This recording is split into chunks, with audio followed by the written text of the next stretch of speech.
the righteous wretched, and every time I speak, I'm speaking to the God in you, and I felt it on my spirit to say a little word. Say a little word today. I just feel like they pushing this social distancing so much, which I feel is some bullshit, because if you a melanated being, it's more power in us coming together and in community. And if you go back into history, you'll see how much separation has destructed our people. But I'm not here for that. Today, I want to talk about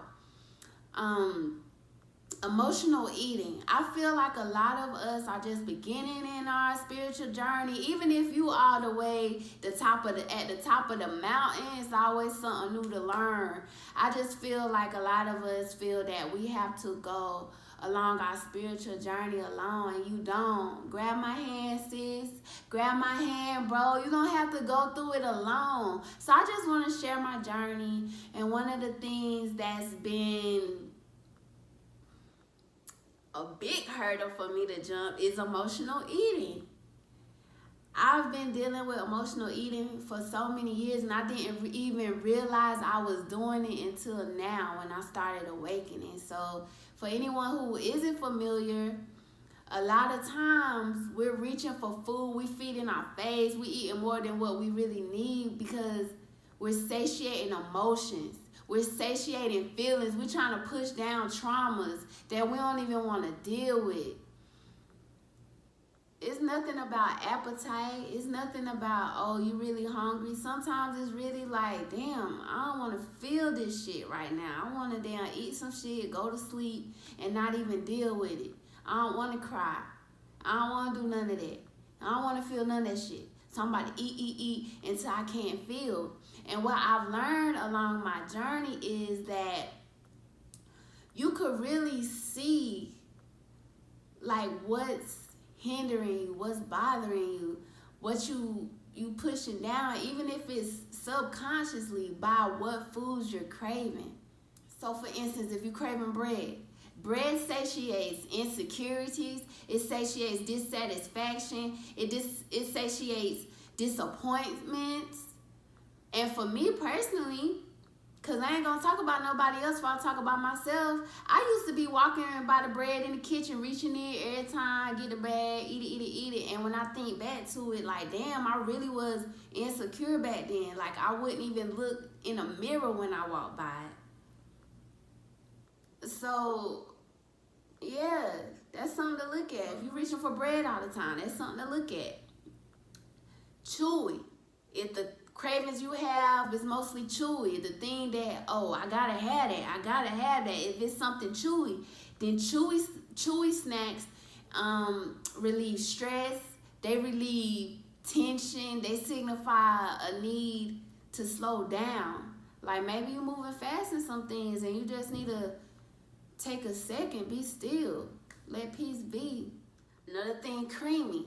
Creamy helps satisfy the need to be nurtured, the need to be comfort. And when you think about it, what they always show when a girl go through a breakup or something, she reach for that ice cream. When somebody's sad, they reach for that ice cream. Me, my ass was eating some butter out the jar because I felt uncomfortable as fuck. I ain't even gonna tell y'all why I felt uncomfortable. That's a whole nother video, but that's how I was dealing with it. Knowing good and damn well eating that sun butter like that was gonna stop me up and I wasn't gonna be able to shit the next day. But that's how the feelings, the emotions be getting at us. So much so that even though we know like overindulging in something is not gonna be good for our body, we rationalize ourselves to doing it anyway. Another one, crunchy. Crunchy helps relieve anxiety. When I feel anxious, I'm reaching for the plantain chips. What you reaching for? What you doing? Make you thinking about it. Think about it. What you doing? What you reaching for? Like anxiety. That's what crunchy is. Salty.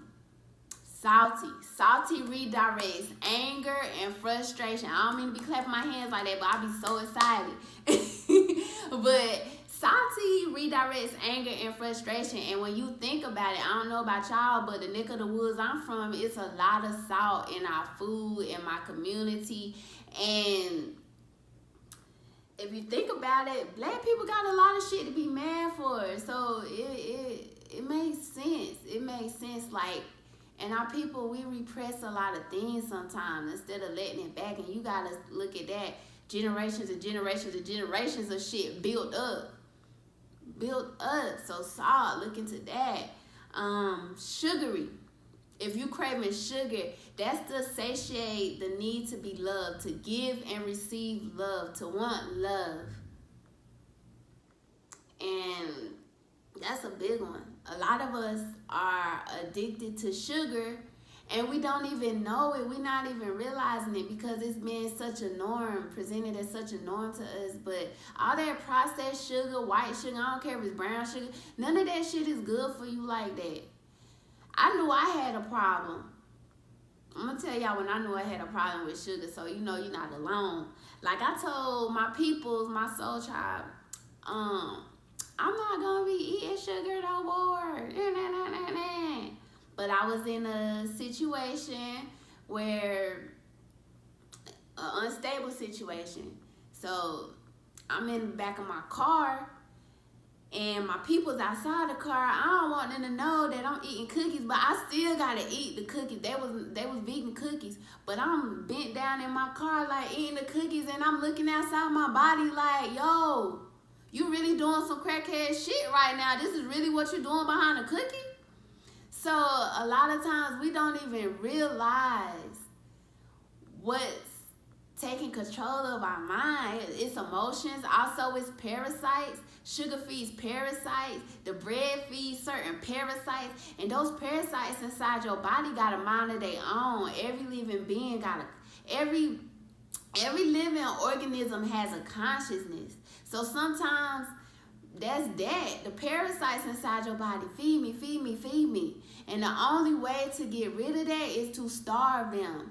The only way to beat the emotional eating is to get through it, to not give in, to get past that craving. And what helps me to get past cravings is to have a plan of action. Like, okay, I know I got to think about sugar. I know I got to think about bread. I know I got to think about overeating sometimes, just so I don't got to feel certain things. And when I start feeling it, I get uncomfortable. What I'm going to do when I hit that uncomfortability, I'm going to go sit at my altar. I'm going to go speak to my ancestors. I'm going to pray. I'm going to write. I'm going to do some poetry, put that energy into something else instead of going ahead and eating and getting all sluggish and being done for the day. No, feel through whatever you're not trying to feel, because that's going to get you stronger. There's power in your vulnerability. Because for me too, being vulnerable is not really my thing, but I'm learning and I'm working through it. So I'm learning this power and vulnerability. That's where some of my best poetry comes from, my vulnerability. So I just wanted to speak on that. If you want to connect, let's connect. Peace.